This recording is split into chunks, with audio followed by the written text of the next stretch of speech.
In Predator 2, there was an extensive amount of weaponry, which I believe Stephen Hopkins brought to the mix. I think some of it was scripted, but Stephen had a lot of ideas about the weaponry and what that was going to be. We invented a lot more weapons for different sequences, things that we thought were used generally in hunting. They did a lot of research on hunters, so you had the sense of there was a real belief in what his costume stood for. It was a one-man arsenal.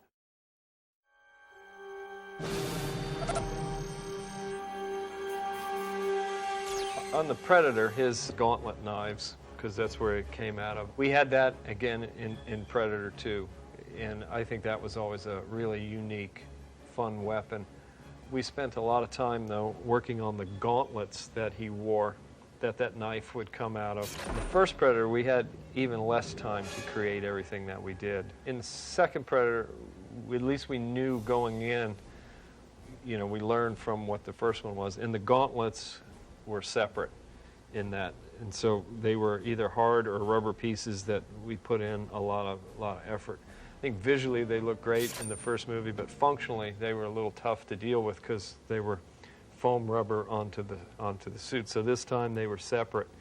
And that also helped when the knives would come in and out of there because the mechanisms would be built in more of a hard piece.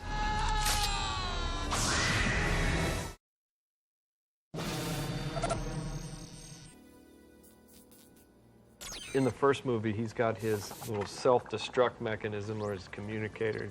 It's all in one. Souped-up Dick Tracy watch there. In both movies, Predator 1 and 2 were very detailed with, especially at the time, it was coming up with LEDs and LCD stuff and pretty intricate little wiring pattern that would make these Predator symbols and cool stuff.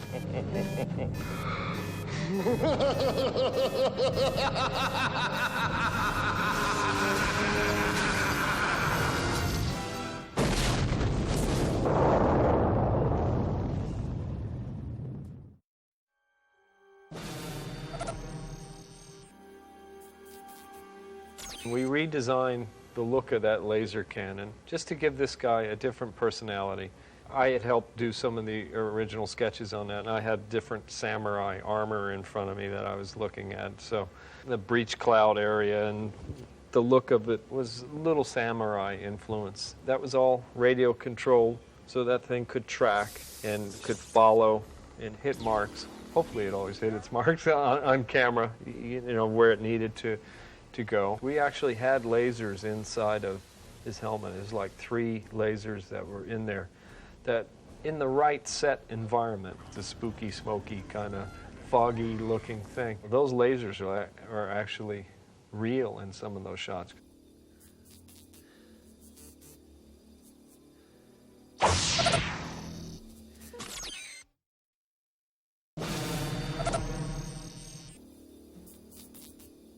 In Predator 2, they came up with this idea for the net gun, which he had stored down here. We pull it up and it would shoot it out.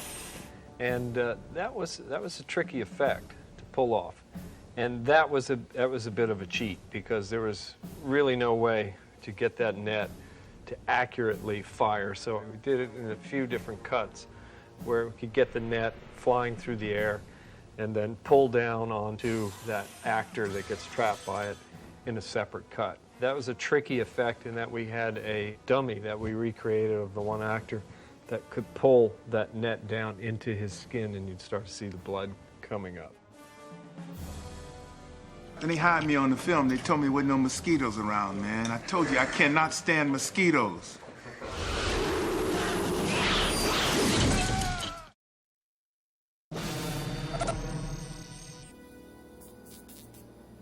Okay, this is the Predator's smart weapon, as it's called, which is basically like a double-edged axe blade / frisbee. And the way it activates is Kevin Peter Hall, who's a Predator, holds it like this. And then my hand's not big enough to actually engage it, but we can just cheat it. And it snaps open, and he flings it like a discus. And it tracks and actually follows Danny Glover. This section will come out and turn into the into the frisbee. It's like heat seeking in a way, because it would always get to its target.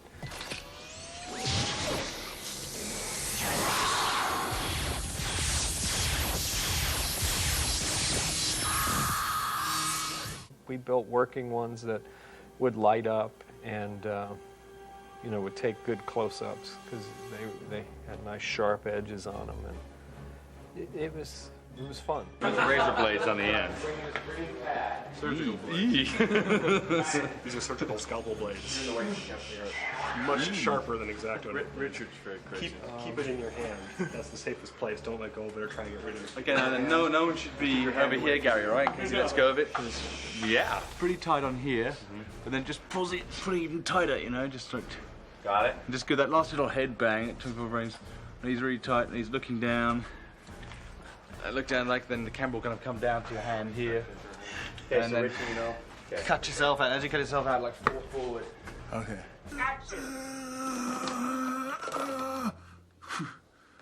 I did exactly what you told me not to do.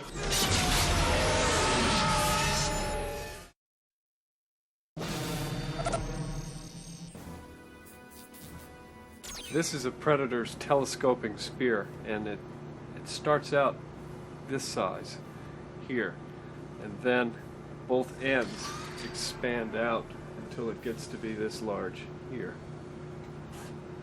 so that he can basically store it on his belt and then pull it out, and it'll expand, and then it's ready for action. We had to use cuts to go from about 3 foot, and it had to grow to close to 7 feet, or darn near that. So we had a couple of different ones that could grow to a certain level, and then you'd cut to the next one that could take it even further.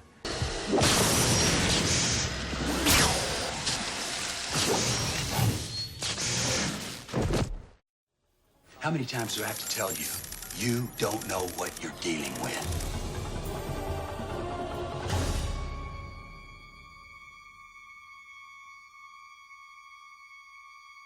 Remarkable weaponry.